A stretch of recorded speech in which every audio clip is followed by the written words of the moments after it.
瓦格纳以俄军争功，玩绩效考核的雇佣兵比正规军强，为什么会这样？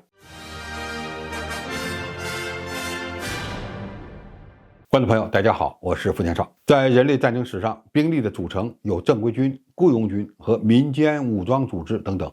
在很多人看来，正规军才是现代战争的绝对主力，雇佣兵该被历史淘汰了，民间武装更是不值一提。直到俄乌冲突的爆发，普京支持下的瓦格纳异军突起，让我们重新认识到了雇佣军在现代战争中的重要价值。最近几天，瓦格纳雇佣兵宣布占领了索莱达尔，并声称这个胜利是自己的功劳，与俄军无关。而俄罗斯国防部的声明对此进行了反驳，随后呢又被瓦格纳打脸。瓦格纳与俄军争功，对俄罗斯政府而言是相当尴尬的。细心的网友早就发现，俄军在乌克兰拥有进攻主动权的地区主要是巴赫穆特一线，实际上这就是瓦格纳雇佣军打出来的。俄罗斯正规军的王牌部队似乎消失了一样，他们现在的军事行动似乎是专注于防守，而雇佣兵是一群以挣钱为主要目标的军队，也就是需要完成绩效考核来领工资的军人。他们不受国际法的保护，但为什么他们在乌克兰战场上比俄罗斯正规军还有战斗力呢？这才是我们需要认真思考的话题。首先，俄罗斯的正规军可能出现不知为何而战的情况，而雇佣兵一直为钱而战。瓦格纳在全球招兵，开出的条件是月薪2万美元，只要1年不死，那么就能挣170多万人民币。这对于那些经济条件比较差的各国退伍军人而言是非常有吸引力的。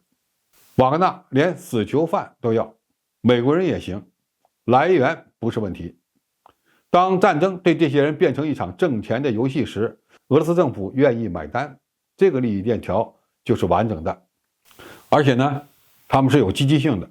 正规军则不同，一个月挣3、4千块钱，与雇佣兵相比，心理落差特别大。一旦军人不知为何而战时，或者打得好打不好差距不大时，就会存在士气低落的问题，作战时呢也就缺乏主观能动性。第二，雇佣兵死了多少人都不会给政府造成社会问题，死就死了。从俄罗斯政府的角度来看，俄罗斯正规军如果出现重大伤亡，是要承担严重后果的，而雇佣军的死伤数字是多少都无所谓，因为这原本就是一场交易。第三，雇佣兵有绩效指标，更有惩罚机制，交不出成绩单就没有存在的价值，而正规军的士兵就没有这样的情况，所以双方的压力完全不同。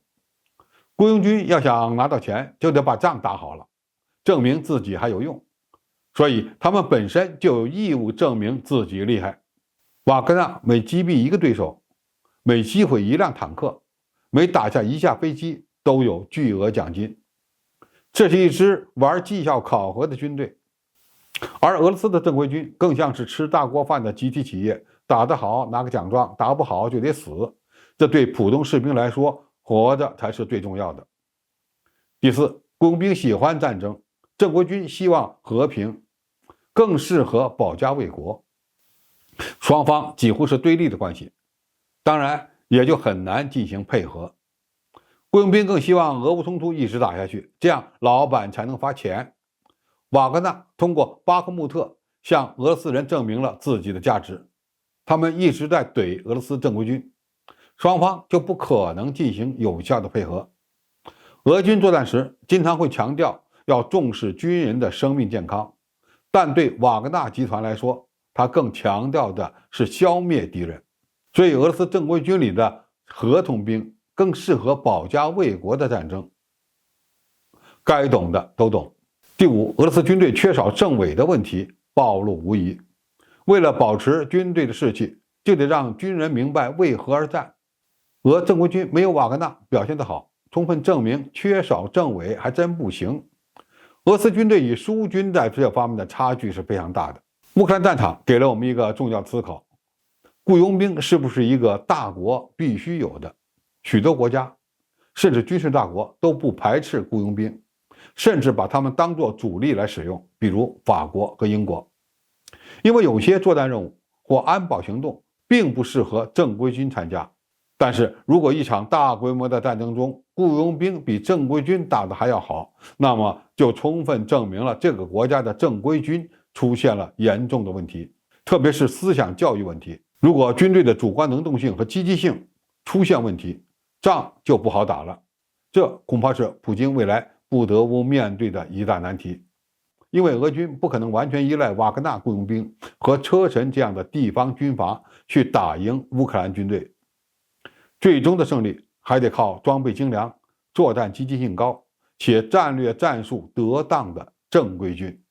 好，今天评述就到这里，谢谢大家收看，我们下期再见。